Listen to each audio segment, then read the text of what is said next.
there everyone, my name is Sophia and I've written a story called Bee Friends.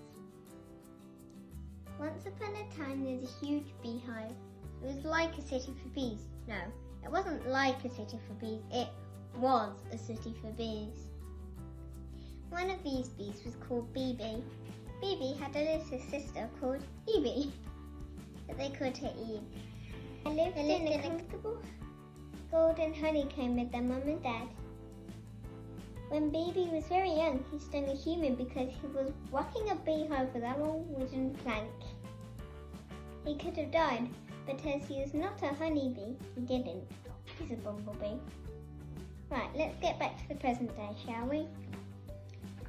BB was sat in his tube, which was equivalent to one of our bedrooms, watching Beehive on his tiny TV. He was very anxious because the next day was his first day at his new school. Eve came upstairs to say goodnight to him because it was her bedtime. This was a problem because bees don't sleep. So technically it was her rest time. BB buzzed downstairs to get his bag ready for his first day at his new bee school. When it was finally the morning, he got up and put his petal, which was equivalent to one of our quilts, on his bed and went downstairs to have some breakfast. When he was finished, he picked up his bag and waited for his mum to take him to his new bee school.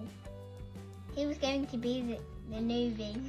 When he arrived, his mum gave him a big hug and buzzed off into the playground and into the main building.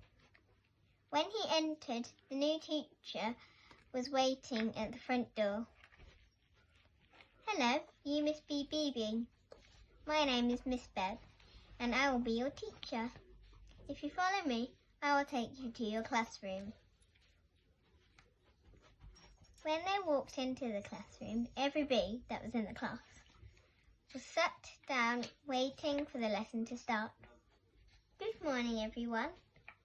Today we have a new bee in our class. His name is BB. Put your hand up if you would like to be BB's buddy, exclaimed Miss Beb. There's only one hand up. That bee was called Fuzzy. Miss Beb was very surprised. Is that it? One hand up? Well, that's not very nice to BB on his first day, is it? Well done, Fuzzy, for putting up your hand. You can have some extra playtime with BB, and I'm very disappointed in the rest of you. When it was break time, BB got out of his seat and went to the door. Fuzzy dashed to the door and asked BB if he would play with him. Luckily for Fuzzy, BB said yes because he had no one to play with him anyway. So they went outside to play. When everyone had left, Miss Beb followed them. When they were outside, they decided to play hide and seek. While Fuzzy was counting to 20, BB had to hide. BB was buzzing around trying to find a place to hide, and he accidentally bumped into someone called Zebby, who said, "What do you want? Oh, you must be that newbie." BB said nothing and didn't move a wing. "You are so rude and so—" "Hey!" shouted Fuzzy. "You can't talk to my best friend like that." "Who says?" "Me!" shouted Fuzzy back at her. While this was happening, BB went to go get Miss Beb. Later, they were both buzzing towards Fuzzy and Zebby. Zebby saw Miss Beb and BB coming towards her. She had to get away quick, but if she did, she'd be in even more trouble. Miss Beb did not look happy at all. "Zebby," said Miss Beb louder than usual. "Yes, miss," answered Zebby with her face facing the floor. "I have just heard about what you have just done to BB, and I think you owe BB an apology, don't you?" "Yes, miss. Sorry, miss," answered Zebby. "Not me. You need to apologise to BB," exclaimed Miss Beb. Sorry, BB," mumbled Zebby. "Now, shall we finish our break time nicely with no more arguing?" continued Miss Beb, trying not to shout. At the end of break time, well, not for Bibi and Fuzzy, they got this extra playtime. The rest of the class went inside to get ready for the next lesson. Bibi and Fuzzy continued to play hide and seek. It was finally time to go in. They buzzed into the classroom, but no one was there except Zebby. "Where is everybody?" Bibi asked kindly. "We don't need to worry about that," said Zebby, trying to sound evil. "Where is the rest of the class, Zebby?" said Fuzzy. "I'm not going to tell you," said Zebby. Fuzzy gave Zebby a look which made her tell the truth. "Fine, they're in assembly," sighed Zebby. "Then why are you in here?" cried Fuzzy. "Because," Zebby looked confused, with a weird look on her face. Because she couldn't exactly remember why she was in there, so she made up her own reason.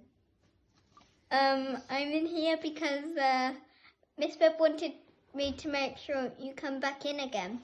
"Likely story," Fuzzy said sarcastically, but quietly so Zebby wouldn't hear. Guys, I think we should get to assembly before we get told right off. We have to go," said Zebby surprisingly. "Who are you and what have you done with Zebby?" said Fuzzy sarcastically. Suddenly they all started to laugh. "Hey, Zebby?"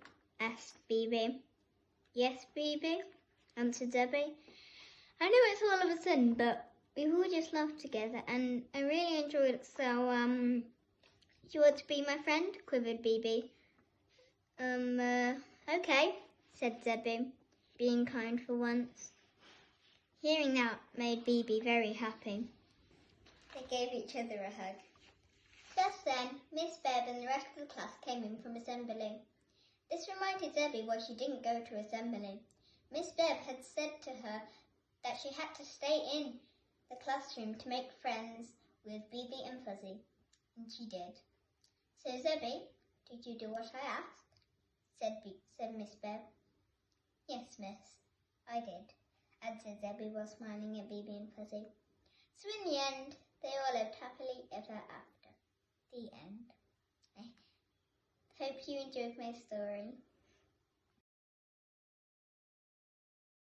Miss Beb wanted to make sure you come back.